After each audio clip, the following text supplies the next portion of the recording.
All right, y'all. I'm back. Just being me, TV.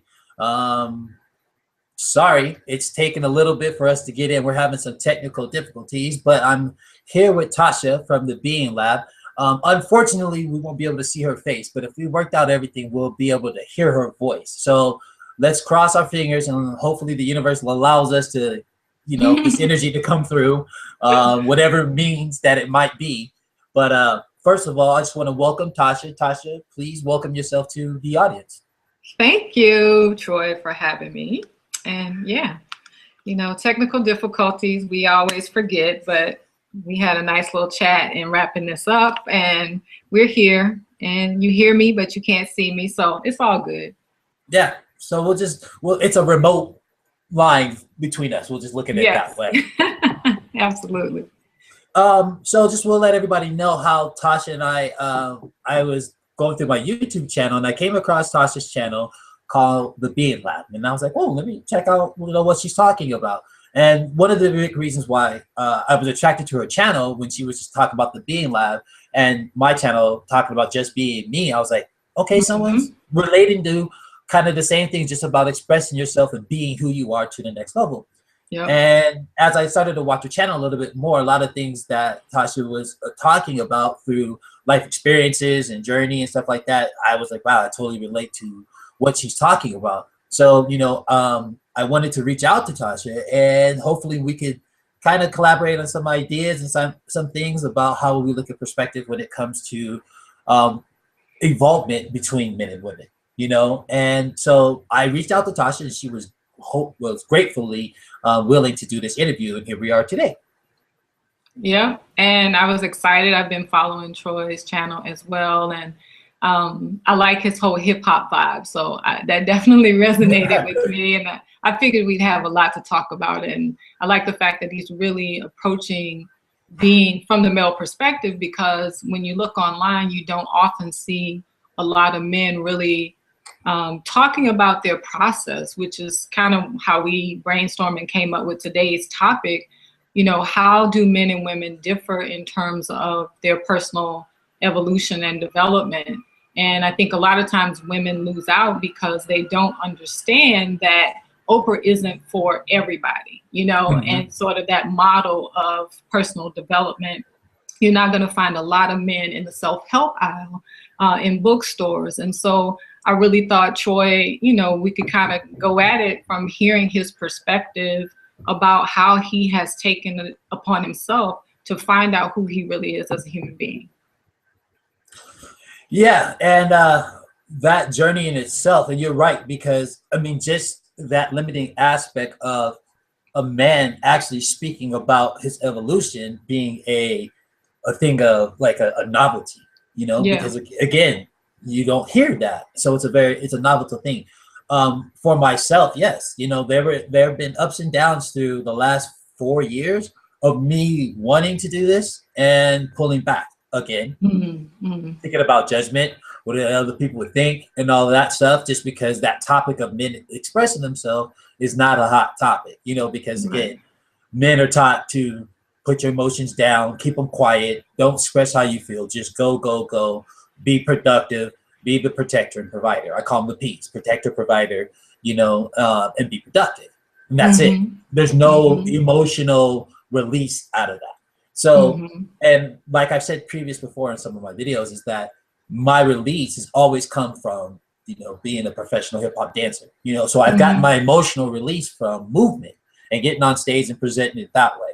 But I've really been working on standing behind my truth and my words and speaking out in those things and saying how I feel, because, I wasn't really encouraged to do that, or felt like not really encouraged, but felt like my word didn't have power when I said certain things. Because younger, when I did say certain things to people, they were like, you don't know what you're talking about. No, that's not reality. This is what life is. So I learned really easily to just shut up and not say how I feel, and just come from that action speak louder than words perspective, if that makes sense. No, it makes total sense. And I think, I'm also a singer-songwriter. So I've encountered a lot of, expressive men who, like you, are artistic. And I think that kind of gives you a leg up in this journey, because you are very much in touch with your emotions, even though you may not have opportunities to express that, in your, personal or intimate relationships. So that's, kind of what we're working toward. But I'm curious to know, I know you think you're interviewing me, but I'm probably going to interview you. That's fine. That's cool. I'm with the switch. I'm cool with that. But I'm curious, you said, for the last 4 years, like if you want to talk about sort of what sparked that for you, and what that process really looks like for you. Like, what are the tools that you have access to, or that you've discovered on your own that are working for you in your evolution? Well, it really boiled down to everything kind of coming to a head about 4 years ago. At the pinnacle, I'd say at the pinnacle of the time of my journey of life. And I was part owner. There was 3 of us who owned a dance studio. I was helping run another dance studio in the school. So I was in the studio about 6 to 7 days a week, from 7:30 in the morning to sometimes 8:30 at night. I was dating someone at the time. I think from a materialistic ego aspect, my life was set. Let's just put it that way. I had all the things materialistically and financially that I wanted, and I felt like, quote unquote, I made it from my dreams of being a professional dancer, owning studios, helping people to develop their crews and teams and stuff like that. When I got to that place and I had all the materialism, I had all the materialistic aspects of what I thought it was to be a man in my dreams. I walked into my apartment one day and got humbly sick of all the materialistic aspects of things. I walked into a walk-in closet and I asked myself, what man needs 5 sweatshirts of the same color who doesn't wear it every day? But then there's stacks and stacks and stacks and stacks of those clothes. What man has 2 or 3 bedroom apartment and is living it by himself, and 2 or 3 TVs and video game systems and all this stuff, and doesn't use them? I got sick. I got really sick. Like, I literally just fell to my knees. I'm like, this is wrong. This is not who I am. And from there, I began the process of really letting go of those things. And one of the hardest things, I mean, there was a lot of other political things that were going on with the studio, but one of the hardest things was letting go of my studio, because something inside of me said, yes, this was your dream, but this is not it. There's more. And my family and friends, everybody who knows me, like, dance has been my thing since I was 8 years old. It's every fiber of my being. And it's, I put aside away relationships, hanging out with family and everything to go after those dreams. So to get to this place and at the time I was 35 years old, and I said I was going to retire from dance. I ended up building a brand new studio. To walk away from it in a year and a half, everybody thought I was crazy. They thought I certified lost my mind. And I was like, no, there's something else bigger. And I continued from there. I started the process of letting go of the old me, that old persona of the ego self. And it was let me ask you, because I always like to dissect what people are saying, and because I'm always in teacher mode. So I'm going to use your life experience to teach. So when you say that you had that conviction that one day when you walked into your apartment and you just knew automatically that you needed to let go of your studio, tell me more about what that felt like. Where was that coming from? How did you gain such clarity in such an instant? What was that for you? Well, it comes from, I think there's 2 parts. There's 2 parts to that. Number one, in about 2004, I met a great mentor of mine who started really opening me up to what it is to be, to let go of your ego and who you really are, to look inside, to look past that persona that you put off and look inside to see who you really were. Okay. So that was started in 2004. The teachings that I was working with him all the way up, because he helped me build my studio. He was one of the construction workers at my studio. He implemented all these little gifts within me in the teaching that I worked with him with. And those gifts, those seeds started to come to grow right as the studio started blossoming in the second year. And there was something within me says, there's something bigger. You've done your job. Let that go. You've done what you're supposed to do with that. Let other people grow and evolve as artists, and it's time to go on. And it goes down to another thing is, my mother taught me 2 things. She said, never put your head down. Don't ever let me see your head down. Always keep your head up and trust your gut feeling. So when that gut feeling hit me, when I heard it from my mother and I heard it from my my mentor, those two things, I was like, I have to let this go. And it was the hardest thing in the world, but something within my spirit said, this is the right thing. This is the right thing. Yeah. So, I mean, and obviously, you know, the gut feeling, I talk and teach a lot about intuition. So, you know, how do people open to that and really learn to listen to it? It sounds like, you know, your mom planted the seed from birth, obviously, but then you found a mentor along the way. And I think all of us, you know, have to encounter someone in the real world. It can't just be sort of a scripture-based or religious-based reading about it in books. We all need to find someone who's sort of living their truth to really spark that, you know, depth in us. So that's pretty cool. Okay, go ahead. So, you know, it was a very difficult thing. Like I went to the studio, I literally walked into the building, put my hands on the walls of the building and told it, I'm sorry, you might not understand, but it's time for me to go. And it was, I mean, I don't have kids and I've never been married. So it was the closest thing to letting go a child. That's what it felt like. Because it's something I can see from, we literally built it from our hands. We built the walls, we painted it, we put the lights in, we put the stereo system in, you know, we walked through the whole process. And we gave birth to this building and I had to walk away from it. So it was probably the closest thing to me of ever, like, maybe if I had a child and the child passed or I lost a child, that's what it felt like to me. And I had to mourn that thing because that was something that's been birthed in me since I was a little kid. To all my own dance studio. And what did you do after that? I actually, the interesting thing happened right after I did that. A former director that I used to work for another studio, and he was the director of a crew that I danced for a very long time, opened another studio in town and asked me to come work for him, you know? And so I was like, okay, I'm gonna give this thing another shot, but I'm not gonna do the owner thing. And just, I was ready to do me again, but not, I was giving so much energy to others and help develop others that I stopped giving energy to myself. And that's one of the big things that I realized is that my cup was empty. You know, I heard this great analogy is like, if you have a glass of water and you go drink the water, you realize it's halfway gone. How many people are drinking out of your cup? And I realized I had too many people drinking out of my cup and there was nothing left for me. So I had to start investing in myself over again. So I started from scratch and I started a new team, started a new crew, started a new, just all over by myself.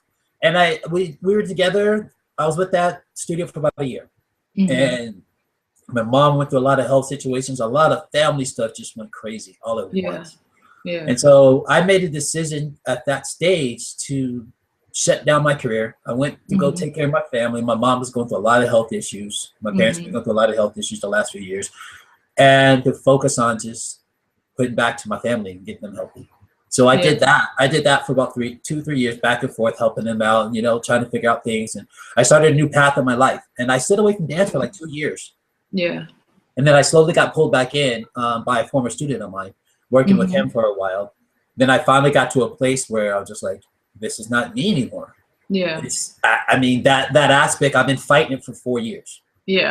But now, in this last 6 months, you know, working with my channel, I feel I know this is my calling. So I'm going back to that intuition again. Trust your gut feeling. This is what you so this is where I'm at now.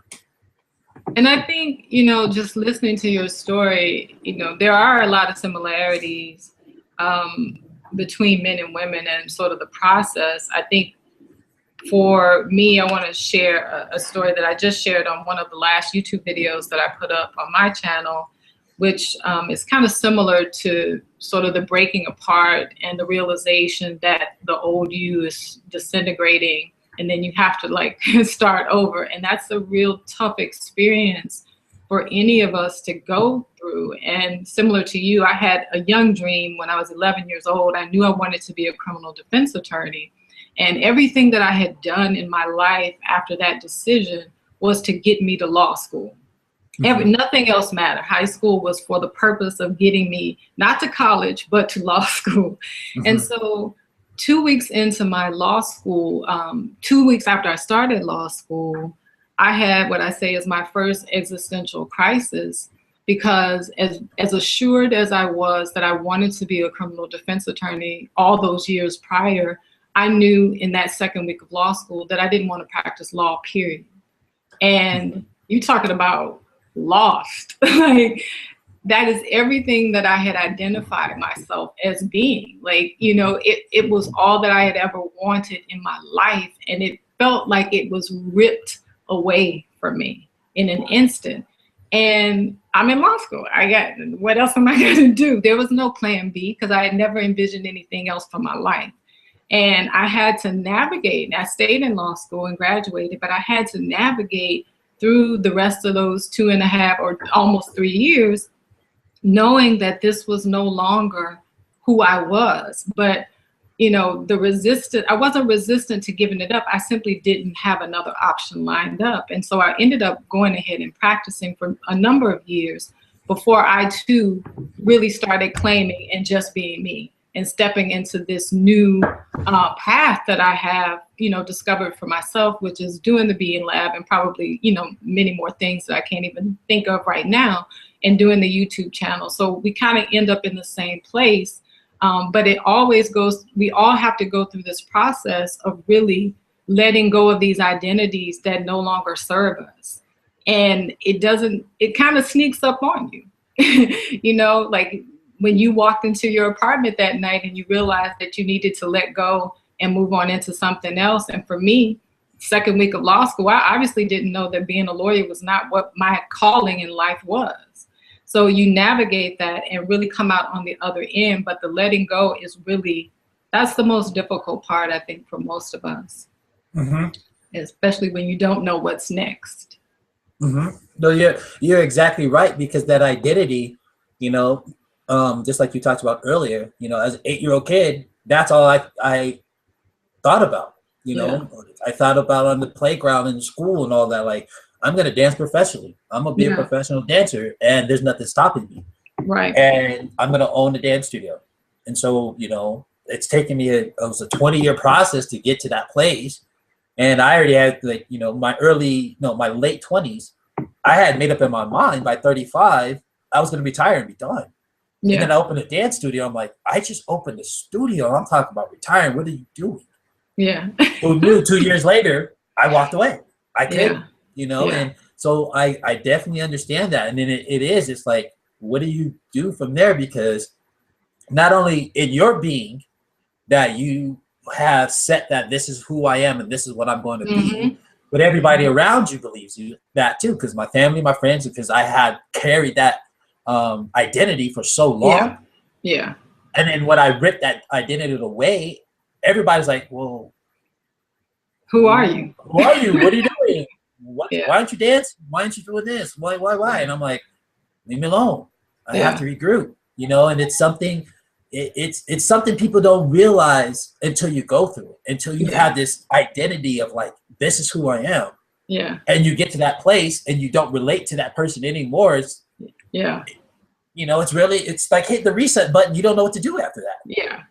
And it's hard too. I think you hit on something because, you know, your friends and family, the people in your circle can keep you stuck in a place that you know you have outgrown if you're not careful. Like my mother still writes to me, you know, attorney Tasha Rucker, you know, which is a big deal. But then all these other people who I've done work for, you know, they only see me as that. And so it's real easy, especially, you know, where I've been in this transition, like I don't have no money, so I needed to take some work. And it's like, I can do work that I no longer want to do and get paid well for doing it.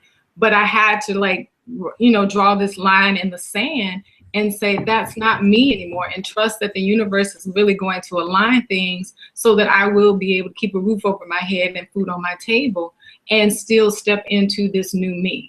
And that's the kind of stuff that really, really, like, you have to confront once you are certain about how you're going to evolve as a human being. And I think a lot of times we want to keep like one foot in the old us. You know, we want to keep a little part of that until we're secure in the new us. And the universe is like, nah, that's not going to work. Mm-hmm. So you have to have the faith, you have to push forward. And, you know, it tests all of your inner being and courage.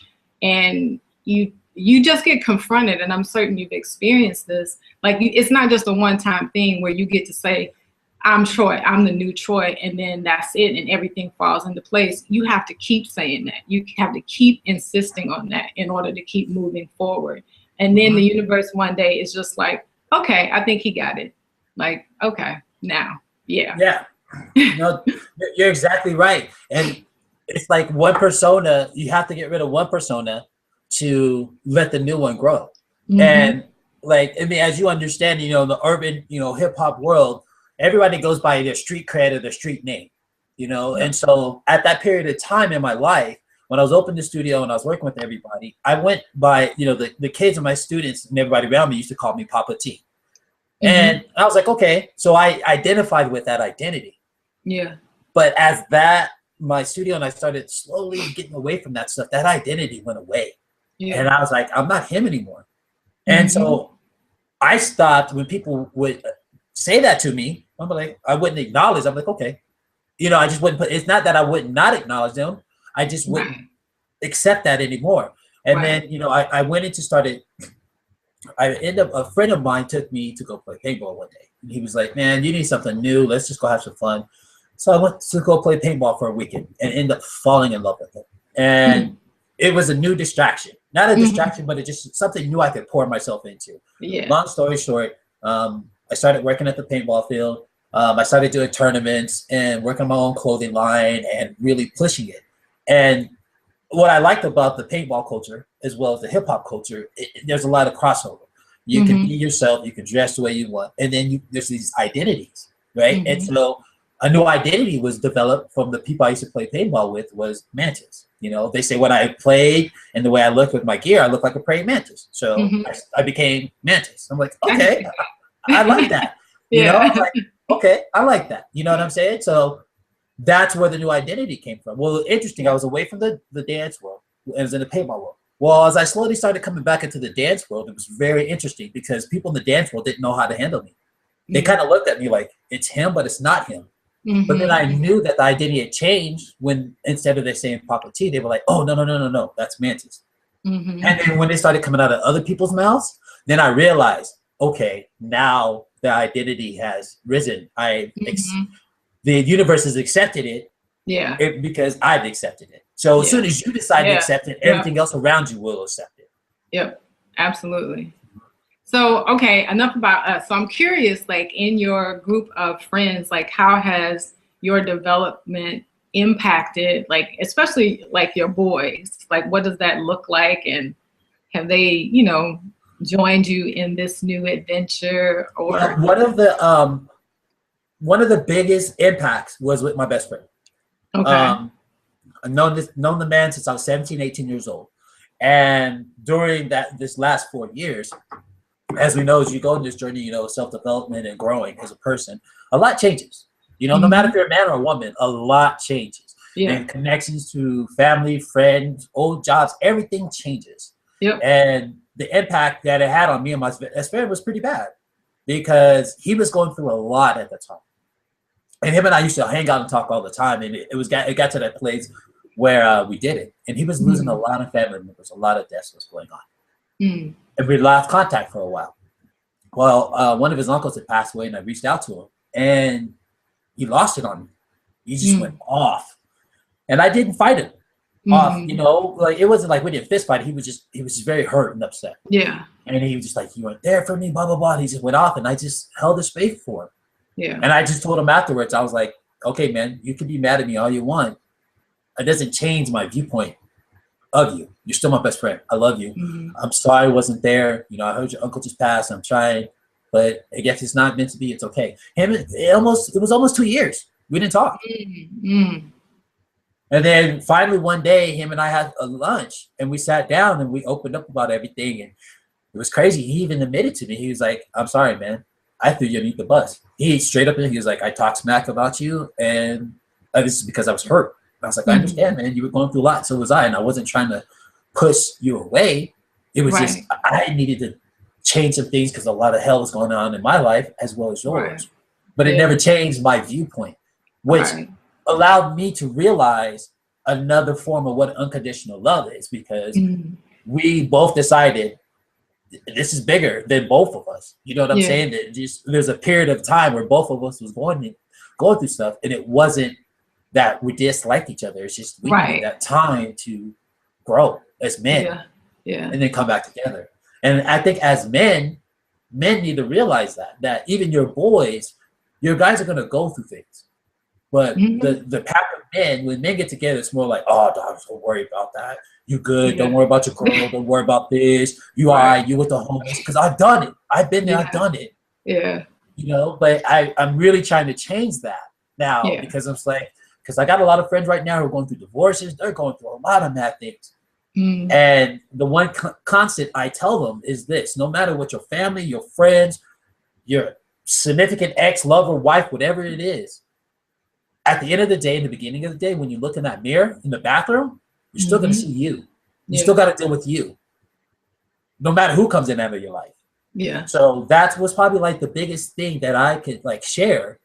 And the impact is you're going to get into it as personal development, no matter in my perspective, man or woman, you're going to get into it. Family, friends, coworkers, all those things.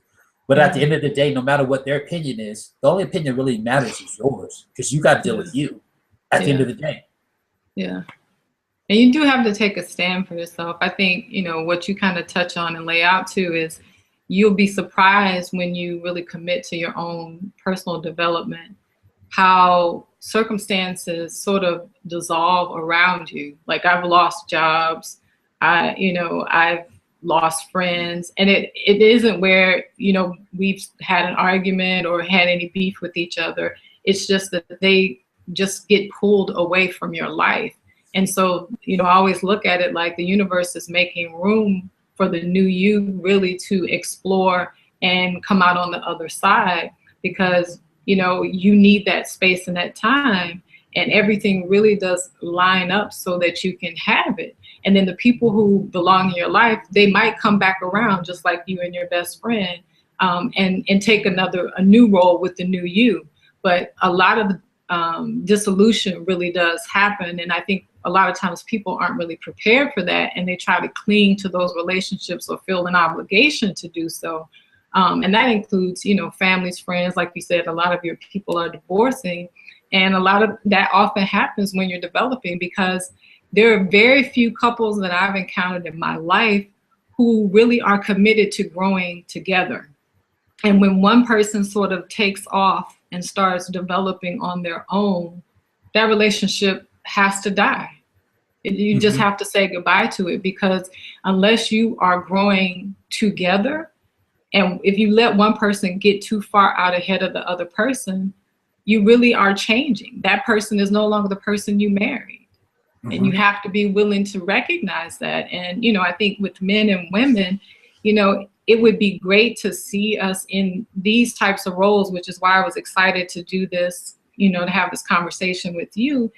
How do we support each other in our process, in our individual process of, you know, self-actualization and growth and personal development, whether you're, you know, coupled off or just friends or, you know, whatever that looks like, coworkers. And I do think that it's important for men and women to do that for one another. It shouldn't just be, you know, I have some girlfriends who, you know, don't necessarily have male friends or whatever, but I think we need each other. And I think the process really unfolds more dynamically if we can share our experiences and support each other in this way.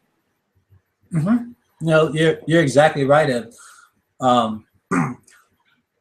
to continue on what you were saying, and what I've learned and what I've experienced in past relationships too, when you're talking about that growth process, if there's not a line of communication when one or two of the people are growing, you're right, it's going to end, you know, because you met this person when they are at a certain place in their life, you know, whatever that place is. And I think people natural. We get attracted to whatever spot that person is or where they're at in their life. But we don't take in consideration that life is going to change, you know? And so are you looking at this person because when the time you saw that person, maybe they were, you know, like, you know, were they on stage? Were they the CEO of their business at the time? Okay. So are you seeing the identity of the person or the person who they really are? So I think in society we get too caught up on the ABCs and 1, 2, 3s. Well, he's got this, well, she's got that, or I could possibly get this if I'm with her.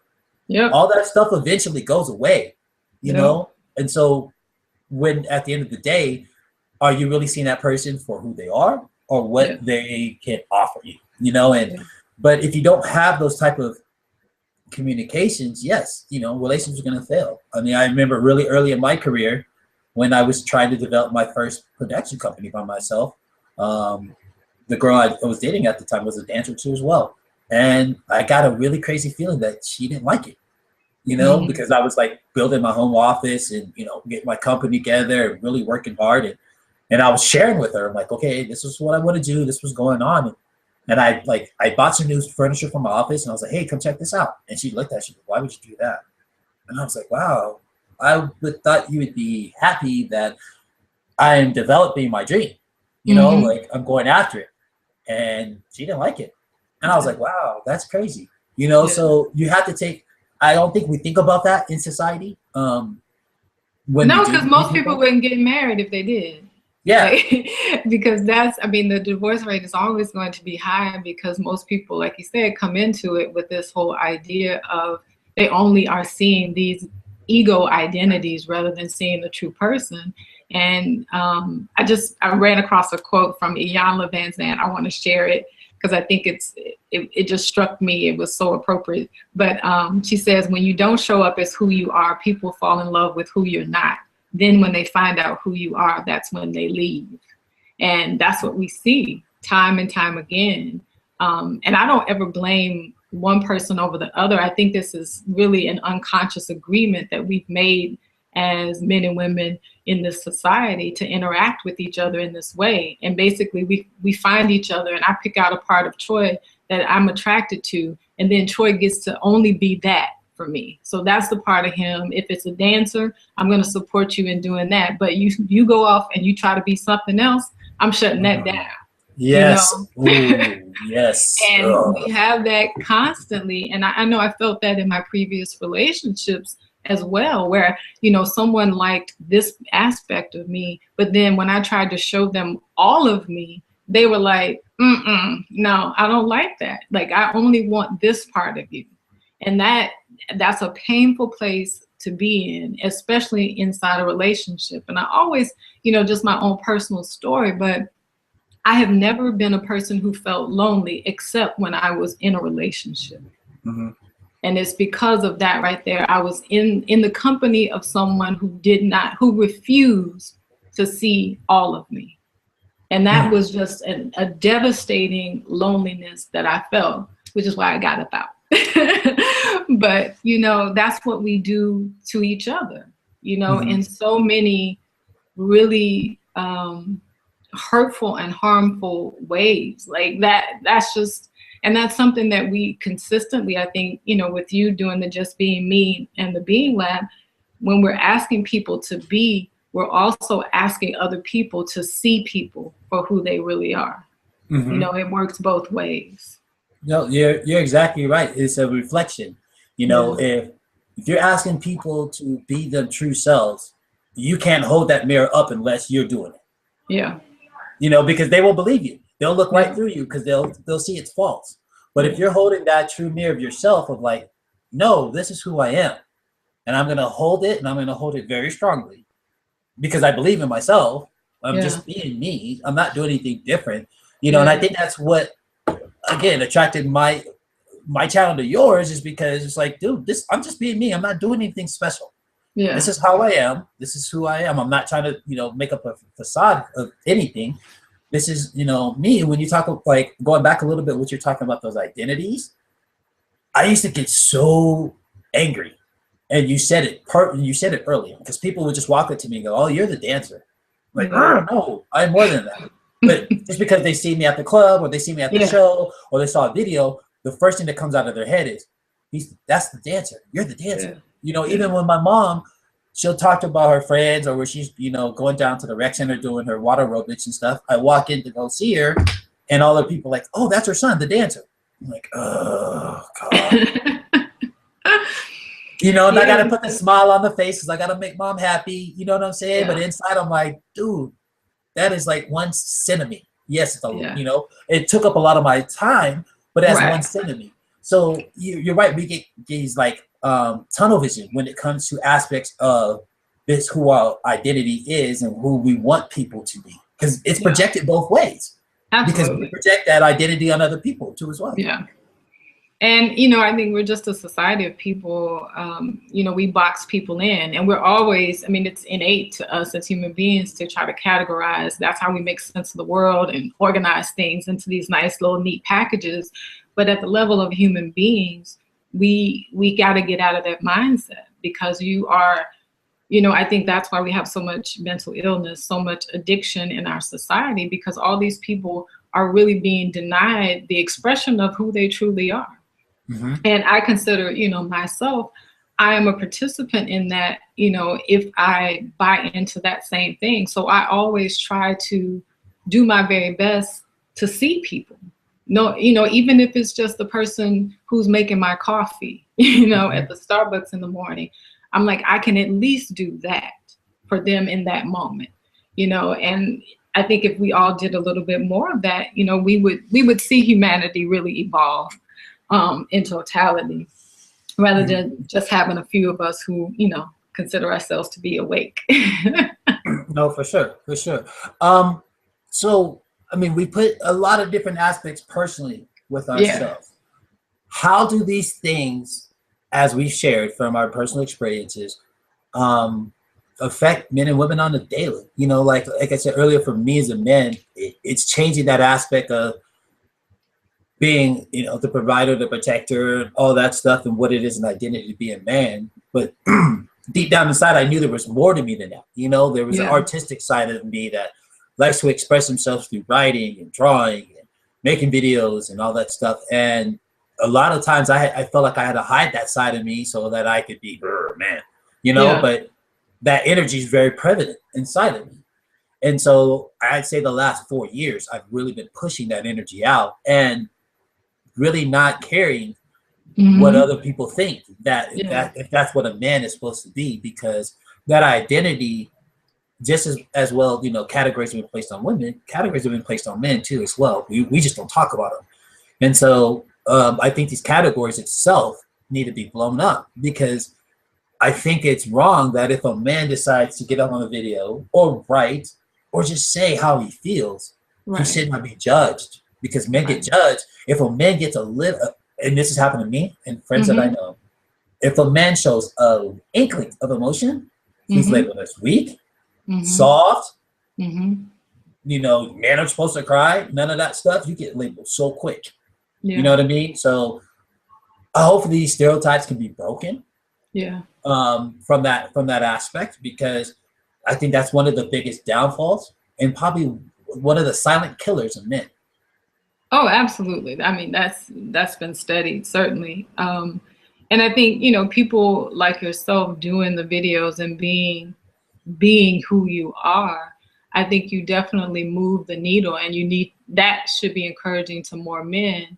I come from a family of very loving giants, you know, so I've always had and attracted nurturing men into my life, you know, starting from just childhood, being surrounded by men in my family who were like that.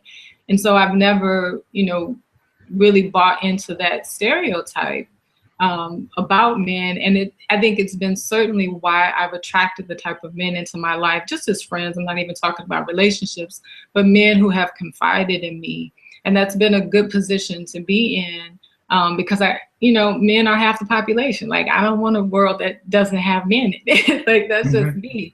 But, you know, I think also in support of each other, you know, why we're doing this video is really to demonstrate that, you know, what you've told about your personal story is very similar to mine. Growing up in different places, different actual dreams as children, but really both of us navigating our own personal development in very much the same way.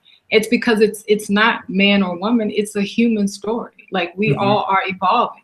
And your circumstances might look a little bit different than mine. You might have different obstacles that you have to face, but the process of going through that is still the same. We have to take the reins on defining who we are. We have to deal with letting go of our, ego identities in order to step into who we really are.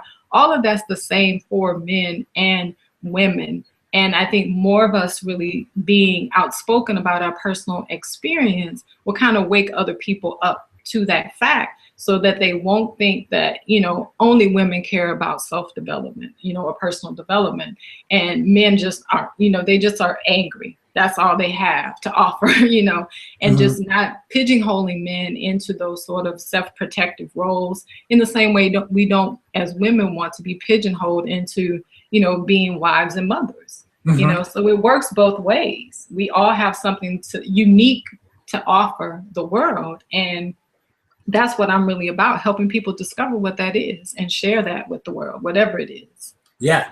And to piggyback on what you said, from the guy aspect, not every guy wants his girl to be just, the stay-at-home wife and take care of the kids and stuff like that.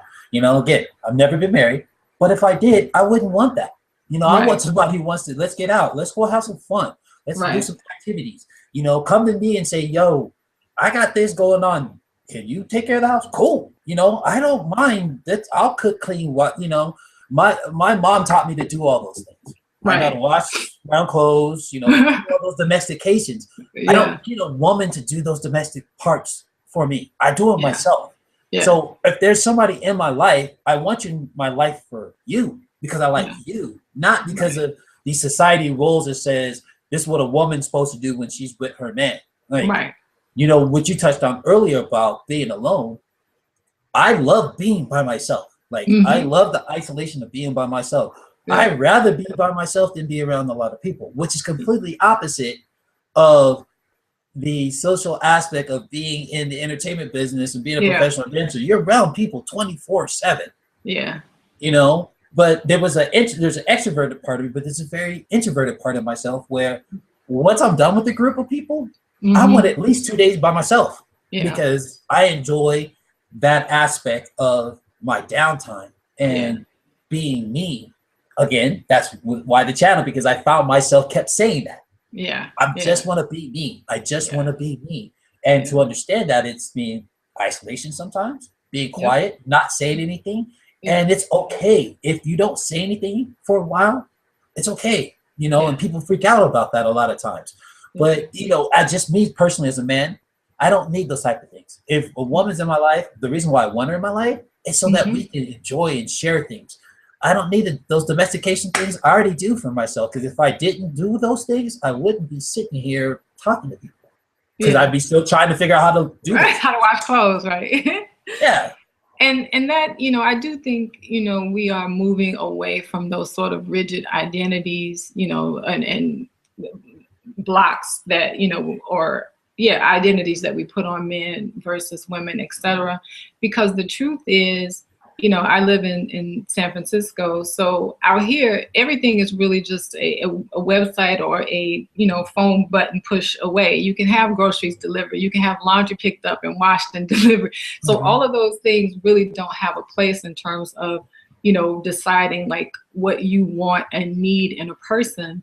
And like you said, what would it look like if more men and women stopped listing out like what they need the other person to provide to them, and started really looking like, is this a person who I want to grow with? Not just grow old with in terms of age, but actually grow with. Is this someone who can challenge me to become a better human being, who will push me and support me in the ways that are most important to me as a human being?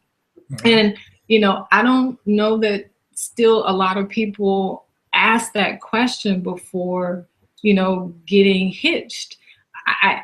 I would like to see more of that happen. I think people are still I think a lot of women are still tied to the idea of, looking great on, their wedding day and taking pretty pictures. And I think a lot of men are still actually tied to this idea of having someone just support them in whatever their career is.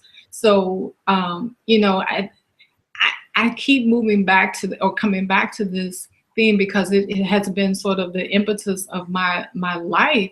Like, I want to know who I am, and I want to help the person I choose to be with become his best self. I want him to know who he is. And if we can discover that together, to me, that is the relationship, the partnership that, all of us really long for.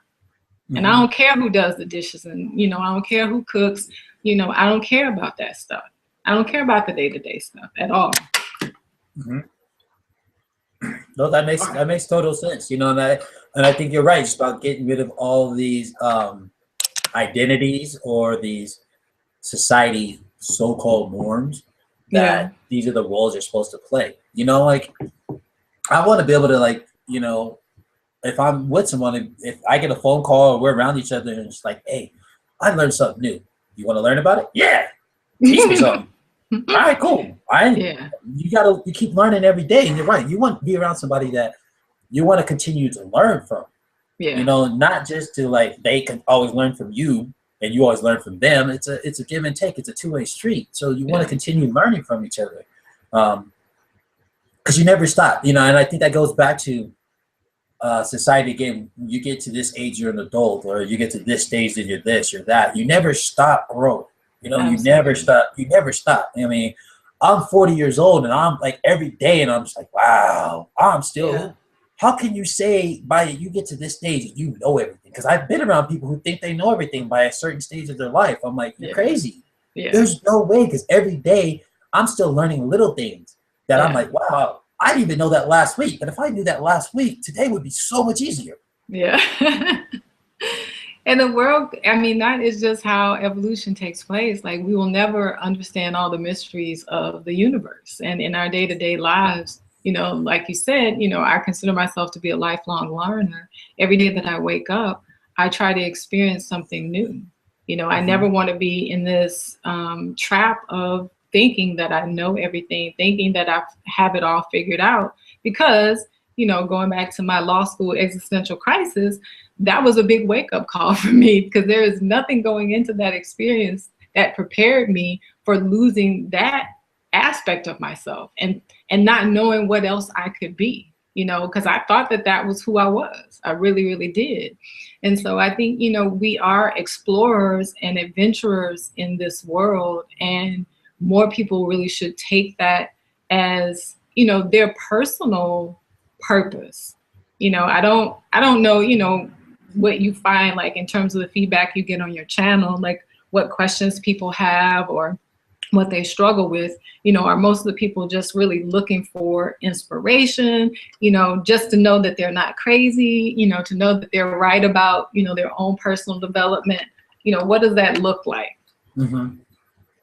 No, I think you're right. I mean, I've had a few people make, comments, but for me, doing these things is going back to holding that mirror, to being an example. Maybe, who's ever watching this at the time that they're watching it, they're in the process of their own personal development to become the greatest version of themselves. Yeah. So a lot of times what I've learned is because, as you know, people learn in different ways. Some are audio learners, some are visual learners, some are kinesthetic learners.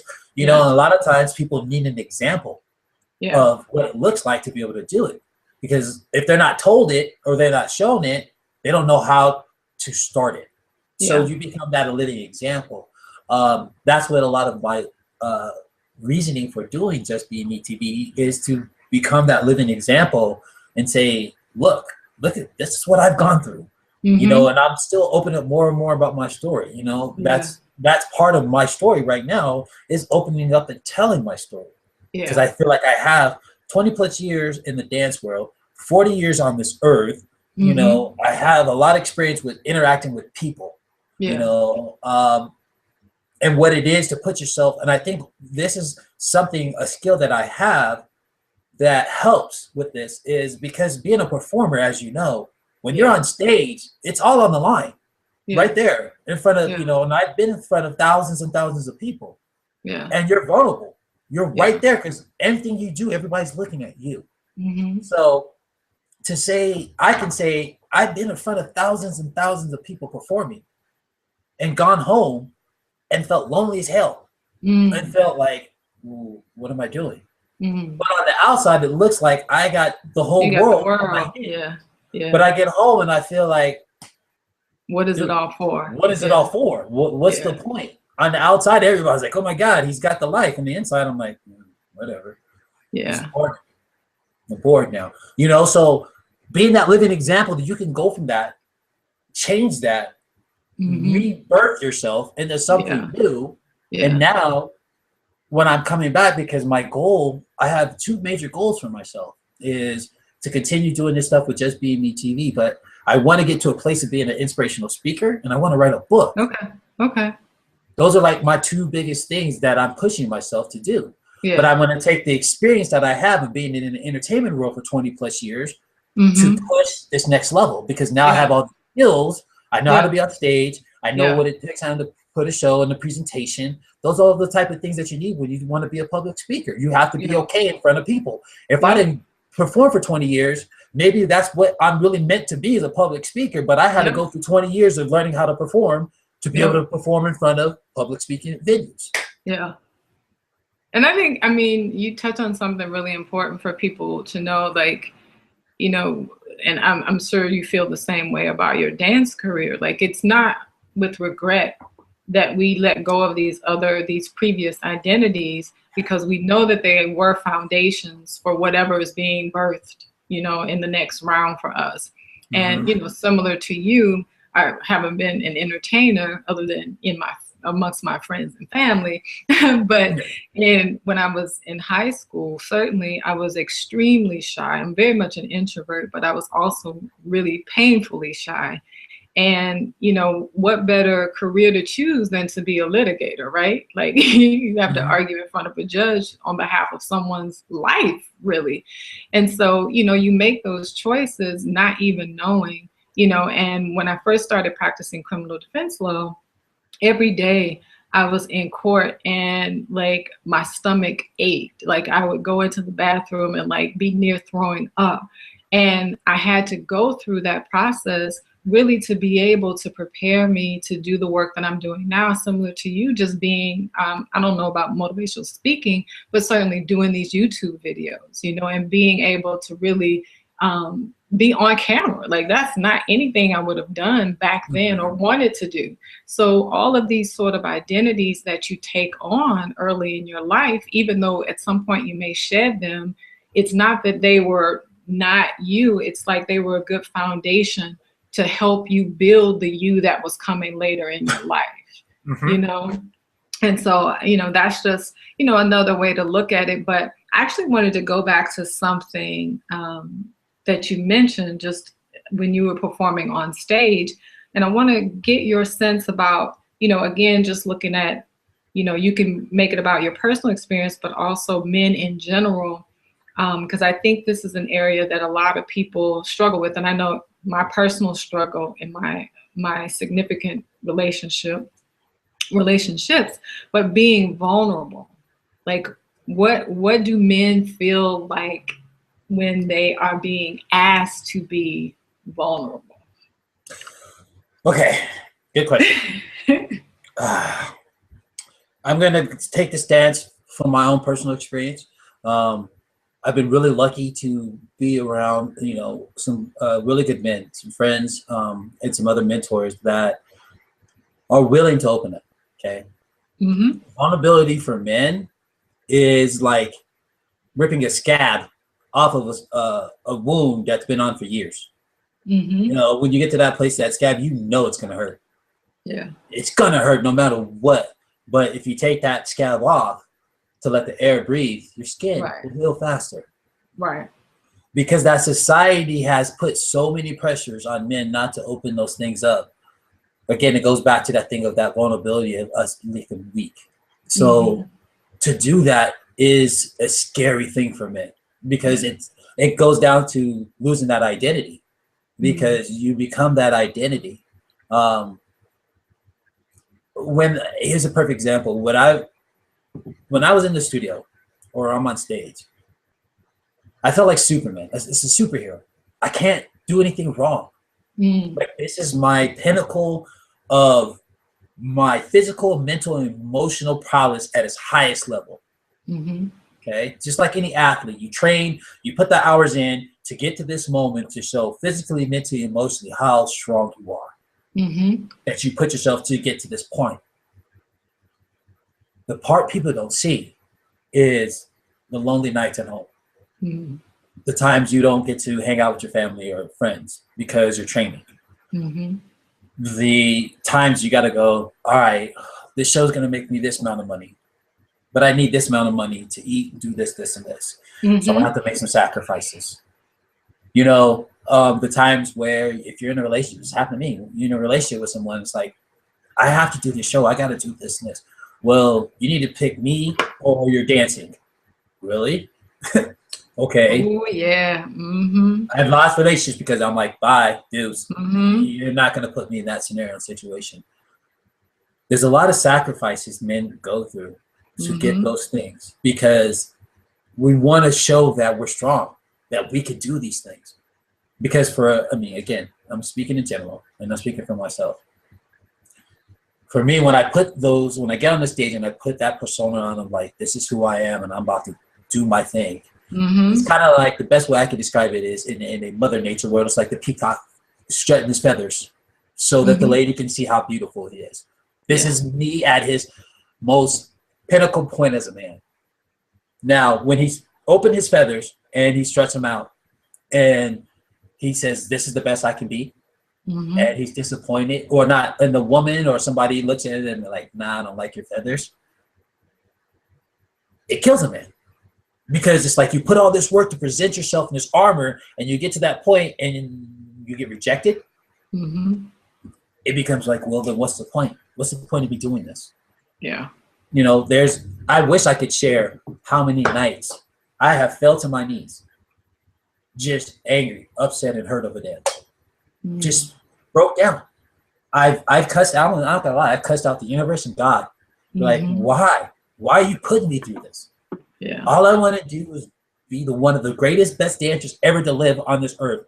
Why do I got to deal with these emotional dramas and these people and these acting like this and lawyers and legal things? I'm just trying to perform. And it gets to your ego and it breaks you down.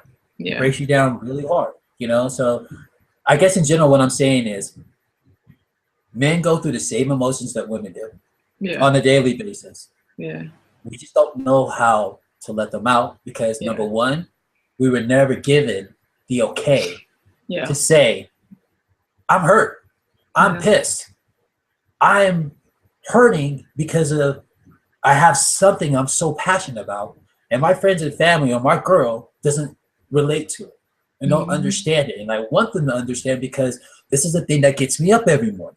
Because there was a stage in my life with dance, I didn't care about anything else. And I said this I just recently wrote a letter to dance called My Curtain Call. And in that letter, I said, at times of my life, dance was my girlfriend, my wife, my pet, my mom, my dad, my sex, my food, my drug, my everything. It's the reason why I woke up in life and the reason why I went to sleep. When that's taken going away in the book. Yes, it is. That's good. When that was taken away from me, I didn't know what to wake up to. I didn't know what to identify with. But as men, we were never told it's okay to be upset. It's okay to be hurt. We're told to shut up, no, man up, pump your chest. I'm all right. I'm going to be all right. I'm cool. Go with your boys. Go break something. Go do something to release the anger. Keep going like nothing happened. And you know what? I've been taking notes. A couple of things.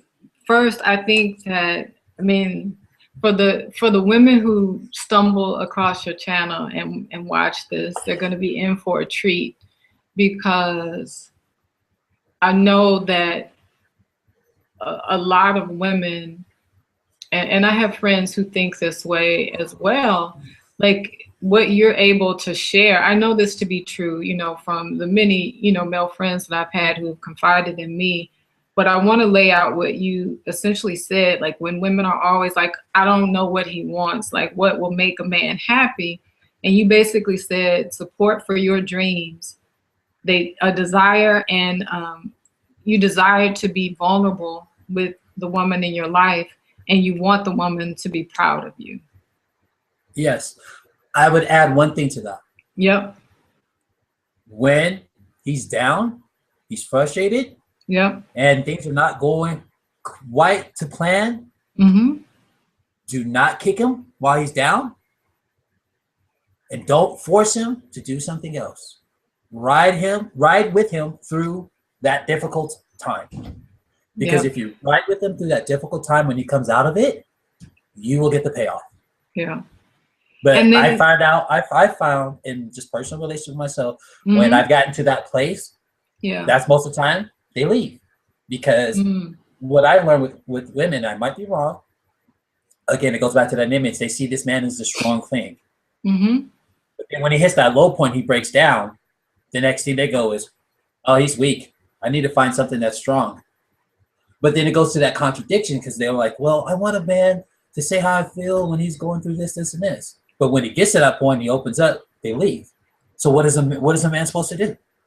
So here's what I heard before you said this last part, what I was going to come to, like the overall thing that really clicked for me. And I didn't really realize that this is what society, I think, is doing to men, is really telling you that it's not okay to not know who you are. Like women have the permission to reinvent themselves. Like self-help belongs to us. Okay. We got that on lock. And everything that's written, even the men like Steve Harvey, when he writes a book about relationships, he writes to women. They all write to women. They don't write to the men. And so self-help is really our exploration, our journey.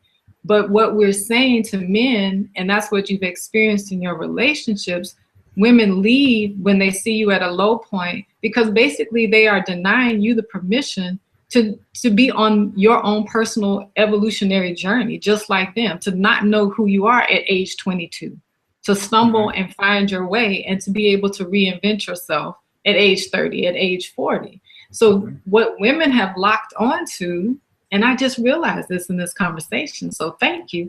What women have locked onto is this idea that at whatever age and time in a man's life you meet him, he should have all his shit worked out. Exactly. Like that's you. Like if I meet you at 27, that's you. And you need to always stay the you I've met at age 27. But women, if they actually thought about that logically and rationally, would know that that cannot be true. In the same way, you at 27 are not who you are ultimately going to be. No one is. And so we have to be in a place where we actually give men permission to go through the same journey that we are going through. And it's amazing to hear that from a woman, from a man's perspective. Well, because really, I don't think that they really got it like that. I think they're leaving you at those low points because they're like, oh, he's a scrub, or he ain't never gonna get his shit together, or whatever else they think. But it's really their own belief that you don't have permission to stumble and fail and fall and get back up and reinvent yourself. And I don't know why we would ever deny men that opportunity. Yep. Well, it's just the fact that you're saying this is huge, because this is kind of where I've always felt. If the person who says it keeps expressing it over and over again, who keeps experiencing it, it eventually falls on deaf's ear. Yeah. But if somebody else comes out and says it, people all of a sudden starts to listen. Yeah. So I'm glad you said that, because Yeah. what you said is so true. Because at 28, I thought I was, with somebody and I wanted to marry that person. Mm-hmm. Just, life, everything worked out where it didn't happen. Now, look, I'm 40. Yeah, I'm a different person than I was at 28. Yeah, aren't we all? Hopefully. Yeah, you know, I'm a different person than I was at 28. Yeah. Um, and the interesting thing is, you're right. We don't get permission to fall and develop and reinvent ourselves. But when we do, and we come back around to those people, all of a sudden they're like, "Oh my God!" I And you should hear have this stuck crazy. with that. You hear the classic. You hear the classic thing. You did turn into the man I thought you were always going to be. Yeah. Why would you even tell me that? Yeah. Don't even say that to me. Because if you thought it then, Yeah. why'd you leave? If you saw it in me, you knew it was coming, why'd you leave? Yeah. And now it's here in front of you. Now you want, nope, sorry. Yeah. Unless you're standing there when I'm at the bottom, redeveloping myself, you think I'm going to stand with you when I'm up here? Yeah. Hell no. Because over the years with me, it's developed. That's where I think men start to develop that hardening again of the heart. Absolutely. Because you open up to them, and then you get thrown underneath the bus. Yeah. So you go through your process, you come back out of your process, you want to open up again, but then there's that little thing in the back of your mind goes, all right, okay. Yeah. So then you harden up again. Yeah. And you become twice as hard than you were before, because now you have these tools of understanding what it feels like to be at the bottom when people keep you at the bottom. So when you come out of it, you're like, okay, throw some more dirt at me, see what happens. And then you become the guy, oh my God, he used to be so nice. You like me? I was a nice guy when I was down. But then I become a dickhead because I'm standing up for myself now. Yeah. So where does the permission for men to be themselves? Where's that? Where's the fine line? There's no fine line. Well, we're giving it. We're drawing the line right now. Yes. Tasha and Troy said it. There it is. And this is the reason. Go ahead. I'm sorry. Go ahead. Well, I was just going to say, going back to how, the 3 Ps that you laid out, I think the difficulty in women, because hopefully, I like to give language around it, because this isn't to place the blame on women. I think it's really the collective unconscious of this society that forces us to do this to each other, all the damage that we do. But I think women buying into those 3 Ps is why they believe that when they meet a man, he should already be the man he's ever supposed to be in life, whether you meet him at age 13 or at age 45. And so, really, our conversation is really just to bring a new level of consciousness to people so that they can just start to think differently about their lives and the choices that they make and the people they interact with and what that looks like. Because I don't think any woman would consciously choose to not want her man to grow and to leave him at a place where he has fallen flat on his face. I think it's just an instinctual reaction to the belief that he's supposed to take care of me. He's supposed to protect me. He's supposed to already be strong. He's supposed to do all of these things. And logic will tell you, that's not true.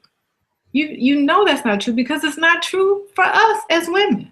So how can it be true for men? Why is it that you are expected to have already worked everything out and know exactly who you are at whatever age we meet each other? That is a great point. I mean, like you said earlier, you were drawing the line and you're putting that energy out there. Yeah. And the things that you're saying to me right now is helping me go, okay. And it's helping me to look back on past experiences in my life and like, you know what? She's right. She is right. Like there is that expectation in these, I call it the 3 Ps. And if those 3 Ps aren't developed, then you're right. No matter if you're 13, because my first love when I was 13, and I felt that pressure at 13. Like I had to pick her and do this and do that, and if I wasn't doing all those things, I couldn't be a good man for her. And I'm like, I'm 13 years old. How do I understand that things, And that carries on. And then now that you say it, I think about my past relationships. Like once you get past that whole fun part and everything, and you get down to the society things, I do remember like, God, am I gonna have enough money to pay my bills, do this, take her out, get this taken care of for her, and and still look like I'm okay and not sweat life around her. Yeah. Like that's a lot. It's a lot of damn pressure. Yeah. For me. It is. Yeah. And yeah, I mean, this has been a great conversation because I always like, it's not something that I didn't know, but I had never really spoken it out in that way. So it's just kind of putting some pieces of the puzzle together, in knowing how to move forward and continue to talk to, men and women, and really just, encouraging men to stand in the truth of who they are and to claim their right to grow and to not have to be everything that they will ever be at any particular point in time. Like, and I know from experience, like in talking to my boys over the years, their greatest disappointments and hurt has been based on the fact that they fell in love with someone who said that she really saw them for who they are, and then didn't. Just like you had the experience where old girl didn't want you to buy new furniture for your studio or whatever. Like, they met these women who said, I really believe in your dream. And the women, said, absolutely, that's what I want. I want for you what you want for you. And then something happened, like you said, with old girl, then you have to choose. At some point, it's like you choose dance over me, you choose your work over me, you choose something else, you choose your passion over me. And it's like, how did we get here? And I've always believed that because men, do not have access to the same tools that women traditionally have had access to in terms of your own personal development, what happens often is those early hurts and heartaches, just like you said, make you harder. They harden your heart, and you don't have the tools to really navigate and find your way to the other side of that. So, thank you for doing your vlog, and thank you for speaking on this. And this conversation has been great. No, and return, Taisha. I feel the same way because your insight as well has brought a lot of awareness to me and a lot of reasons why certain things have happened. And it's definitely given me more tools to move forward with. What I'd like to propose is this. Yeah. I would like to propose a part 2 because I think we're just getting started, and I think we're just getting the fire going. Let's propose a part 2. Let's keep this going because I really enjoyed this conversation. I don't want to keep you because I know you got things to do and I got some stuff to get to. So again, for my viewers and everybody who watched this, it's been an amazing, great talk with Taisha. We're going to continue this. So her and I will talk, and we'll set up another time to get this going. Taisha, please feel free to share this with your channel and your viewers on your end. I'm going to do the same thing on my channel and on my page, my Facebook page. This is where I'll post this.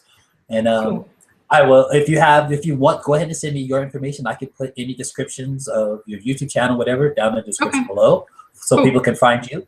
And again, Taisha from the Being Lab, I want to thank you for your time. I'm sorry for the technical difficulties. Maybe next time we can see your face and not just your voice. That'll be cool. All right. Thanks, Troy. All right, Taisha. I'll talk to you soon. Peace. Bye-bye.